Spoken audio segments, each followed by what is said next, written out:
अच्छा देखें, इतनी इन लोगों के अंदर फ़हम फ़रासत नहीं है, हमारे नौजवान जो लोग हैं कि वो इन आइम्मा तलबीस की बातों में आ जाते हैं कि मेरे भाई अगर गुस्ल जनाबत के बताने के तालीम देने के दो ही तरीके थे, या रसूल खुद बताते या रसूल की बीवी बताती। बिल्कुल ऐसे ही कि रसूल किस तरह गुस्ल करते थे, ये रसूल ने अगर नहीं बताया, अब रसूल या कोई भी आलम या कोई भी दाई, ये हर चीज़ जो होती है वो प्रैक्टिकल के ज़रिए दिखाई नहीं जाती, वो तालीम दी जाती है ज़ुबानी बता के। अब मसला ये है कि जो उससे जनाबत किस तरीके से किया जाता है, वो तो या नबी ने बताना था या नबी की बीवी ने बताना था कि नबी पाक क्या तरीका कर इख्तियार करते हैं। अच्छा, यहाँ पे ये मैं ज़िम्नन कि कोई गलत फहमी पैदा ना हो जाए मेरी बात से भी, कि जो सही मुस्लिम की रवायत है जिसमें सैयदा आयशा के हवाले से जो गुस्ल की रवायत है उसके हवाले से भी बड़ा ये झूठ बोलते हैं।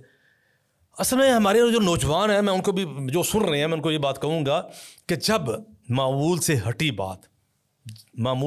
बात जब एकदम सुने तो एकदम उसके ऊपर लट्टू ना हो जाया करें। जी, ये रिएक्शन ना देने, फ़ौरन ये ना कहें अच्छा यार मौलवी तो इस तरह ही होते हैं।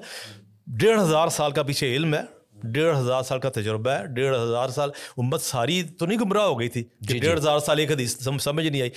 वो सैयदा आयशा की जो रवायत है गुस्ल के हवाले से कि उनके दो नौजवान आए उनके पास और आके उन्होंने कहा कि जी नबी करीम सल्लल्लाहु अलैहि वसल्लम जो है वो कितने पानी से गुस्ल कर लेते थे। उन्होंने कहा मैं इतने पानी से गुस्ल करते थे, इतनी मिकदार में। अच्छा, उसमें ये है कि हमारा ये धोखा किस तरह दिया जाता है और नौजवान धोखा किस तरह खा जाता है। उसमें उनका सवाल क्या है, एक धोखा ये दिया जाता है जी गैर महरम से आगे गुस्ल का तरीका पूछना या गैर महरम का तरीका बताना। अब रवायत एक जगह होती है मुख्तसर, एक जगह होती है मुफस्सल। अब वो जहाँ पे मुफस्सल रवायत है दोनों महरम थे। अब मुस्लिम में जो रवायत है उसमें वो महरम रिश्ते का जिक्र नहीं है, मुफस्सल रवायत में जिक्र है। अब यहाँ पे हमारे मुनकिरीन हदीस जो है इनको पता होता है, धोखेबाज हैं, सिर्फ हदीस के इदारे को डैमेज करने के लिए ये बाकायदा धोखा देते हैं। मैं नहीं मान सकता इस बात का कि जो बंदा तनकीद कर रहा है पढ़ लिख के उसको पूरी कहानी का पता नहीं होता, उसको पता होता पूरी कहानी का, लेकिन इब्लीस का चक्कर पड़ गया हुआ ना असल में। अच्छा, उसमें ये छुपा लिया जाता है कि वो महरम थे। अच्छा, उसके बाद क्या होता है, उसके बाद उन्होंने गुस्ल का तरीका जी उनको गुस्ल करके बताया। कि बड़ा जज्बाती जुमला बोला जाता है, जिस तरह मैंने शुरू में कहा जज्बाती जुमलेबाजी। जी ये कैसी बात है, दो गैर महरम आते हैं और आके उनसे पूछते हैं जी गुस्ल नबी पाक गुस्ल कैसे करते थे। भाई ये सवाल ही नहीं है गुस्ल कैसे करते थे, सवाल ये कितने पानी से गुस्ल करते थे। वो उनको बता सकती थी ये इतने पानी से गुस्ल करते थे, ये भी बता सकती थी। अब इत्तेफाक की बात है, अब सोच का साफ होना और सोच का गंदा होना, वो इत्तेफाक की बात हम ये भी कहेंगे कि वो गुस्ल करने के लिए जा रही थी तो वो एक भांजा आ गया, एक भतीजा आ गया जी, ठीक है जी, दोनों महरम रिश्ते थे। अब वो आ गए हैं, उन्होंने आके पूछा अम्मा जी खाला जी गुस्ल कितने पानी से करते थे, उन्होंने बता दिया इतने पानी से गुस्ल करते थे। एक बात क्लियर हो गई।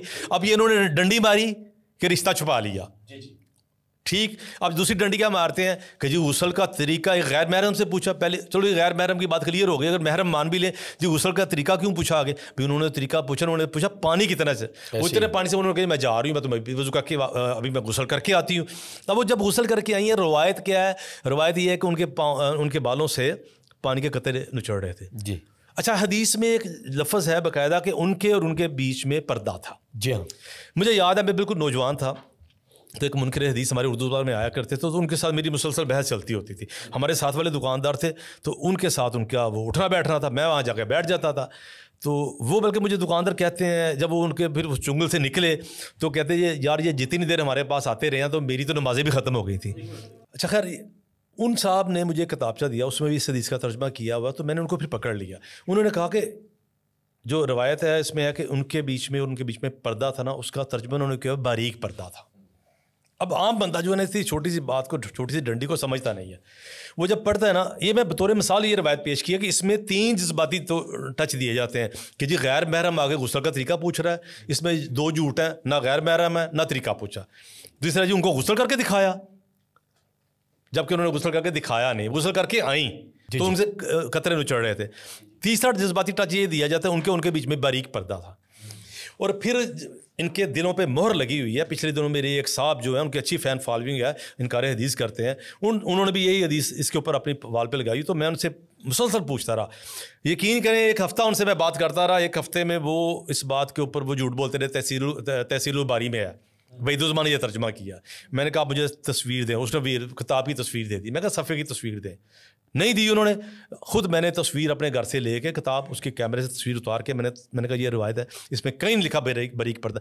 अब मामला ये है, ये इतनी लंबी मैंने जो मिसाल पेश की है दोस्तों को सिर्फ समझाने के लिए कि ये धोखा देते हैं, मुनकिरीन हदीस झूठ बोलते हैं, और मैं इस नतीजे पर पहुँचा हूँ। तो मसला ये होता है कि ये इस तरह के ना अहादीस के ऊपर और सहाबा के वाक़यात के ऊपर अपनी मर्जी की पिक एंड चूज़ करते हैं जी, और मर्जी का उसको नतीजा निकालते हैं। आम बंदा जो होता है, चूँकि वो उसके पास दो मसले होते हैं, एक तो वो तहकीक की अहलियत नहीं रखता, और दूसरा ये है कि वो अगर अहलियत भी थोड़ी बहुत ही रखता है, अगर एक बंदा उर्दू जानता है, इंग्लिश जानता है, जो अरबी नहीं जानता, थोड़ी सी मेहनत तो कर सकता ना, तो लेकिन ये है कि वो सुस्ता होता है, आसानी पसंद होता है हर बंदा, तो वो यकीन कर लेना उसको आसान लगता है।